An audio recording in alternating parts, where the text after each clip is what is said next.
ಓಂ ಶ್ರೀ ಗುರು ಬಸವಲಿಂಗಾಯ ನಮಃ. ಶರಣೀಯರೇ, ಇಂದಿನ 14ನೇ ಶಿವಾನುಭವ ಕಾರ್ಯಕ್ರಮಕ್ಕೆ ನಿಮ್ಮೆಲ್ಲರಿಗೂ ಆತ್ಮೀಯ ಸ್ವಾಗತ ಸುಸ್ವಾಗತ. ಶರಣೀಯರೇ, ಈ ದಿನ ನಾವು ವಿಶ್ವಗುರು ಬಸವಣ್ಣನವರ ಧರ್ಮಪತ್ನಿಯಾಗಿರ್ತಕ್ಕಂಥ ನೀಲಾಂಬಿಕಾ ದೇವಿಯ ಜೀವನ ಚರಿತ್ರೆಯನ್ನು ಆಲಿಸೋಣ. ಶರಣೀಯರೇ, 12ನೇ ಶತಮಾನದಲ್ಲಿ ಧಾರ್ಮಿಕ ಕ್ರಾಂತಿಯನ್ನೇ ಮಾಡಿರ್ತಕ್ಕಂಥ ಸಾಕಷ್ಟು ಶರಣೆಯರಲ್ಲಿ ಅಗ್ರಗಣ್ಯ ಸ್ಥಾನದಲ್ಲಿ ನಿಲ್ಲುವ ಶರಣಿ ಎಂದರೆ ಅದು ಬಸವಣ್ಣನವರ ಧರ್ಮಪತ್ನಿಯಾಗಿರ್ತಕ್ಕಂಥ ನೀಲಾಂಬಿಕಾ ದೇವಿಯೂ ಕೂಡ ಒಬ್ಬರು.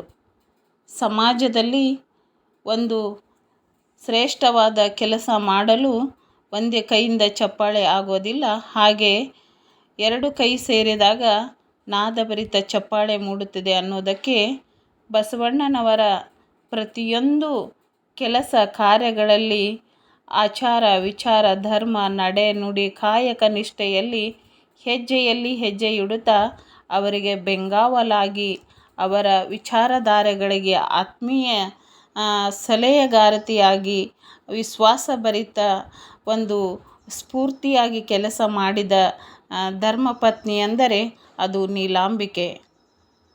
12ನೇ ಶತಮಾನದಲ್ಲಿ ಸಿದ್ಧರಸ ಮಂತ್ರಿಯ ಮಗಳಾಗಿ ಪದ್ಮಗಾಂಧೆ ಎಂಬ ತಾಯಿಯ ಪುತ್ರಿಯಾಗಿ ಜನಿಸಿದ ನೀಲಾಂಬಿಕಾ ದೇವಿ.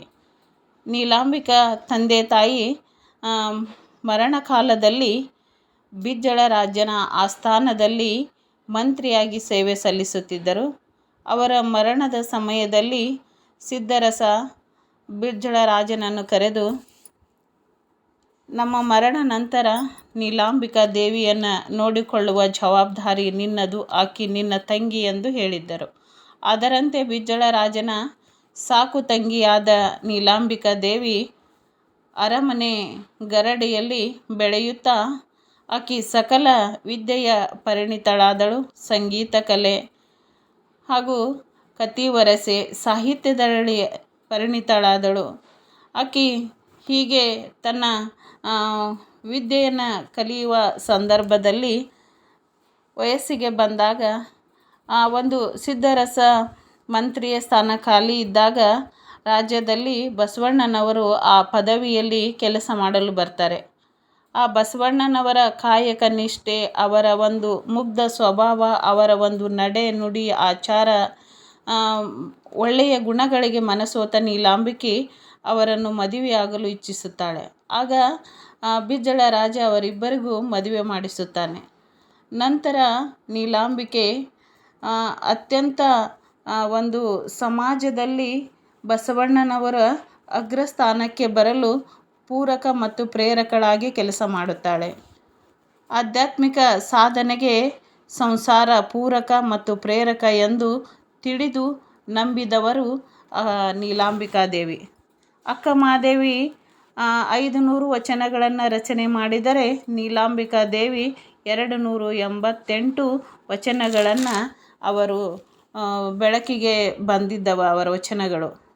ಅದರಲ್ಲಿ ಒಂದು ವಚನ ಇಂತಿದೆ: ಅರಸರಸಲು ನಾನು ಅರಸುವ ವಸ್ತು ಎನ್ನ ಕಣ್ಣಿಗೆ ಕಾಣಲಾಯಿತು, ಅರಸುವ ವಸ್ತು ಎನ್ನ ಕಣ್ಣಿಗೆ ಕಾಣಲಾಯಿತು, ಬಯಕೆಯ ಬಯಸಲು ನಾನು ಬಯಸುವ ವಸ್ತು ಕೈಗೂಡಿತು, ನಾನೆಂಥ ಪುಣ್ಯವಂತವಳುಳ್ಳವಳು, ನಾನೆಂಥ ಮುಕ್ತಿಯಂತಳುಳ್ಳವಳು, ನಾನು ಬಯಸಿದ ಸಂಗವ ಹರಿದು ನಿಸ್ಸಂಗಿಯಾದೆನು, ಸಂಗಯ್ಯನಲ್ಲಿ ದ್ವಂದ್ವ ಕರ್ಮ ರಹಿತಳಾದೆನು ಅಂತಕ್ಕಂಥದ್ದನ್ನು.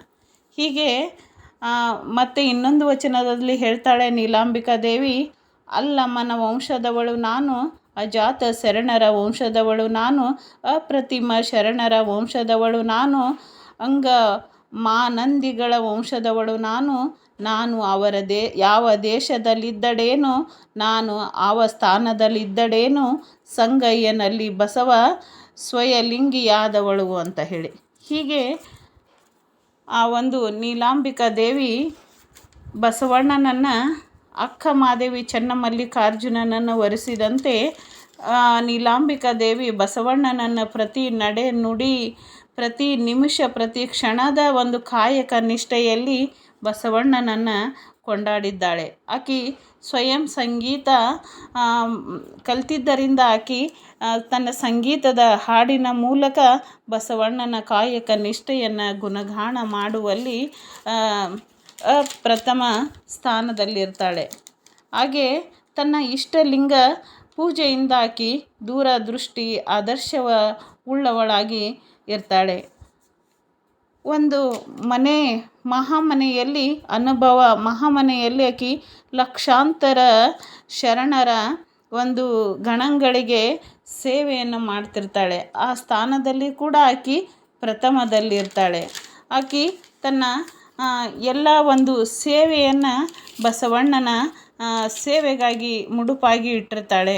ಬಸವಣ್ಣ ಕೂಡ ಆಕೆಗೆ ವಿಚಾರಧಾರಿಣಿ ಪತ್ನಿ ಅಂತ ಹೇಳಿ ಬಿರುದನ್ನು ಕೊಡ್ತಾನೆ. ಹಾಗೆ ಬಸವಣ್ಣ ಆಕೆಯನ್ನು ಅತ್ಯಂತ ಪ್ರೀತಿ ಗೌರವದಿಂದ ಕಾಣ್ತಿರ್ತಾನೆ. ಆಕೆಗೆ ಪೃಥ್ವಿಯ ಗಣ ಚೆಲುವೆ ಎಂದು ಕೂಡ ಹೇಳ್ತಿರ್ತಾನೆ. ಹೀಗೆ ಸತಿಪತಿಗಳಿಬ್ಬರೂ ಒಂದೇ ದೇಹ ಎರಡು ಭಾಗ ಅನ್ನುವಂತೆ ಪ್ರತಿ ಹೆಜ್ಜೆಯಲ್ಲಿಯೂ ಕೂಡ ಅವರು ಸುಂದರವಾದ ಜೀವನವನ್ನು ನಡೆಸಿ ಇಂದು ಸಮಾಜಕ್ಕೆ ಆದರ್ಶ ದಂಪತಿಗಳಾಗಿದ್ದಾರೆ. ಹಾಗೆ ನೀಲಾಂಬಿಕಾ ದೇವಿಗೆ ಒಬ್ಬ ಮಗ ಇರ್ತಾನೆ, ಸಂಗಯ್ಯ ಅಂಥೇಳಿ. ಅವನು ಮಧ್ಯದಲ್ಲಿಯೇ ಮಗುವಾಗಿದ್ದಾಗನ ಕಾರಣಾಂತಿಕ ಕಾಯಿಲೆಯಿಂದ ಮೃತಪಡ್ತಾನೆ. ಆಗ ಆಕೆ ಹೇಳ್ತಾಳೆ, ನೀಲಾಂಬಿಕೆ, ಸಂಗಯ್ಯ ಕೊಟ್ಟಿದ್ದು ಸಂಗಯ್ಯ ಮರಳಿ ತಗೊಂಡನ, ನಾ ತಂದಿದ್ದು ಏನೂ ಇಲ್ಲ ಅಂತ ಹೇಳಿ. ಹಾಗೆ ಇನ್ನೊಂದು ವಚನದಲ್ಲಿ ಹೇಳ್ತಾಳೆ, ಅಲ್ಲಮನ ಸಂಘ ಅಜಗಣ್ಣನ ಸಂಘ, ಕಕ್ಕಯ್ಯನ ಸಂಘ ಚಿಕ್ಕಯ್ಯನ ಸಂಘ, ಎಲ್ಲರ ಸಂಘ ಯತಿಗಳ ಸಂಘ ಜತಿಗಳ ಸಂಘ, ಮಾನ್ಯರ ಸಂಘ ಮುಖ್ಯರ ಸಂಘ, ಸಂಗಯ್ಯನ ಎನ್ನ ಸಂಘ ಎನ್ನ ಬಸವಯ್ಯನ ಸಂಘ ಅಂಥೇಳಿ. ಸಂಘದಿಂದಲೂ ಕೂಡ ನಾವು ಸಮಾಜದಲ್ಲಿ ಒಳಿತನ್ನು ಮಾಡಲಿಕ್ಕೆ ಸಾಧ್ಯ. ಆದರೆ ನಾವು ಮಾಡ್ತಕ್ಕಂಥ ಗೆಳೆತನ ಸಂಘ ಒಳ್ಳೆಯವರಾಗಿರಬೇಕು. ನಾವು ಎಷ್ಟು ಒಳ್ಳೆಯವರ ಗೆಳೆತನವನ್ನು ಮಾಡ್ತೀವಿ ಅಂಥ ಒಂದು ಪ್ರತಿರೂಪವನ್ನು ನಾವು ಸಮಾಜಕ್ಕೆ ಕೊಡಲಿಕ್ಕಾಗ್ತದ ಅಂತ ಹೇಳಿ.